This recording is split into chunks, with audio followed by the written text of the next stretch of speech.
J-Lo, deeply unpleasant. Hello, I'm H.G. Tudor.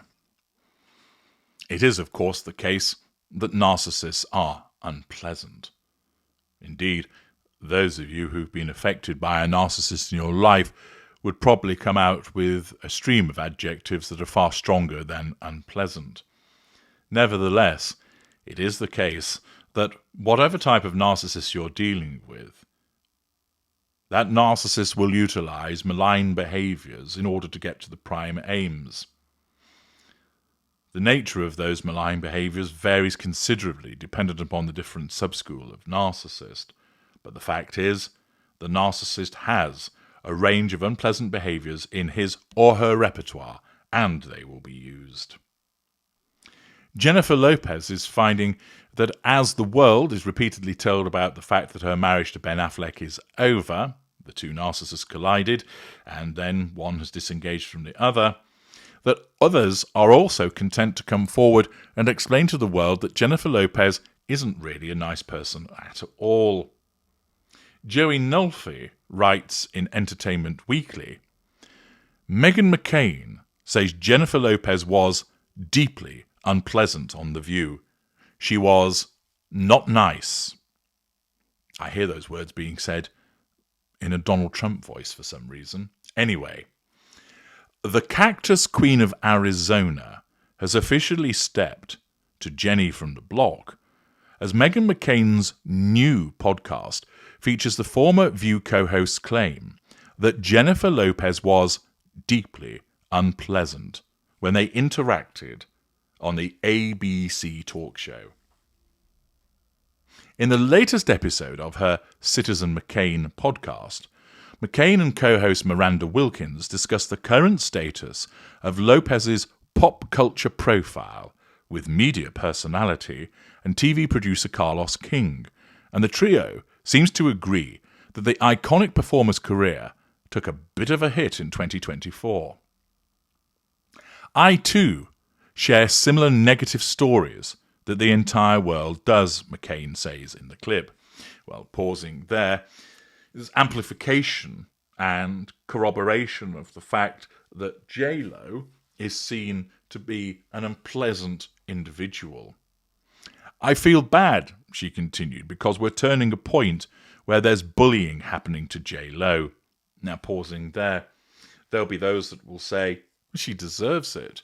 She's an individual that's not particularly talented, who has made absolute millions of dollars and breezed through life, sucking in men, devaluing them, disengaging from them, treating people like scum, being haughty and dismissive and contemptuous, being nasty to individuals, and then her own world has started to implode with the fact that it looks like Ben Affleck has given her the Spanish Archer elbow, and that her tour had to be cancelled because nobody wanted to go to it, or very few people did.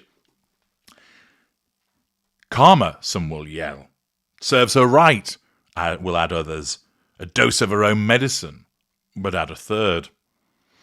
The fact is, sympathy will be in short supply for J-Lo in relation to what's happening to her. Many people will view it as well-deserved. McCain continued, she just is a deeply unpleasant person. She had the biggest entourage, grandiosity, triangulation I'd ever seen when she was on The View. More than Kim Kardashian and the president. I just don't really understand why it was needed. McCain and Wilkins then alleged that after McCain shared a prior TikTok video in which she said that Lopez was not her favourite guest to have appeared next to her for an interview on The View, Lopez targeted McCain's TikTok post. She had our video taken down, Carlos, McCain claims, using the word allegedly to describe the situation without offering any proof of Lopez's involvement in the post removal. She notes that the video was later reinstated on TikTok, while Wilkins jokes, we're beefing with her right now. Now, it's important to point out that there doesn't appear to be any evidence beyond that which McCain says to demonstrate that Jennifer Lopez had the video taken down. But it is interesting, isn't it, that a video that was released that criticised Jennifer Lopez, which of course would amount to challenge fuel, then finds itself removed. It's similar to the way that many videos about this one's wife are suppressed as a consequence of the fact that they're critical of her, that they don't get the exposure that they ought to. If you think about it, why would her TikTok be removed other than somebody's complained about it? Now, it might not be Jennifer Lopez. It might have been perhaps one of her fans.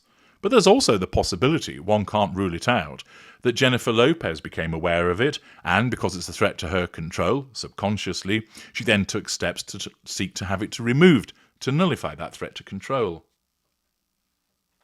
A representative for McCain tells Entertainment Weekly, "We do not know how or why we received a violation notice. We pressed appeal, and the video was reinstated in a few hours." Entertainment Weekly has also learned that the platform's reporting process involves both automatic detection technology as well as a system that allows other users to report videos. Via that procedure, there's no way for McCain or Wilkins to know who reported their video, as the process is anonymous. On Citizen McCain recalled more of her experience with Lopez at The View, elaborating on the initial TikTok video, in which she claimed that Lopez had a staff member holding a mirror with lights while they were touching her up backstage the entire time. Vanity. "I was a host at The View. She was not nice. You don't always have to be so nice, but it was surprising that people like Kim Kardashian couldn't be more delightful," McCain says. "When you're coming on for a show for a 10-minute segment, just fake it till you make it for 10 fucking minutes." King tells McCain and Wilkins that he's a huge J-Lo fan and that the conversation has him gagging. King says he also met her in the past, back in her early success days while she was promoting her 2001 single, I'm Real. "She was so nice, and she didn't have a big entourage. Now look, I'm not a dummy. Since she has become like this global megastar," King says. "Megan knows I love Vegas. I went to see J-Lo in Vegas, and top 5 shows I've ever been to in my life. She performed and danced for 90 minutes straight, no break. She's a hard worker, and I was shocked that people weren't buying the tickets." Though Lopez is currently enjoying strong streaming numbers for her Netflix action film Atlas, her latest album, This Is Me, Now, only posted 1 week on the Billboard 200 chart at number 38, while its accompanying tour was ultimately cancelled. Thus, another person comes forward to talk about how J-Lo is deeply unpleasant. This adds to the other voices that talk about her diva-like behaviour, her grandiosity, her contempt for other individuals, and of course paints a picture, and you all know that she's this way because of her narcissism, that's what causes her to behave in this manner. It unlocks the mystery of what makes her tick. I'm H.G. Tudor. Thank you for listening.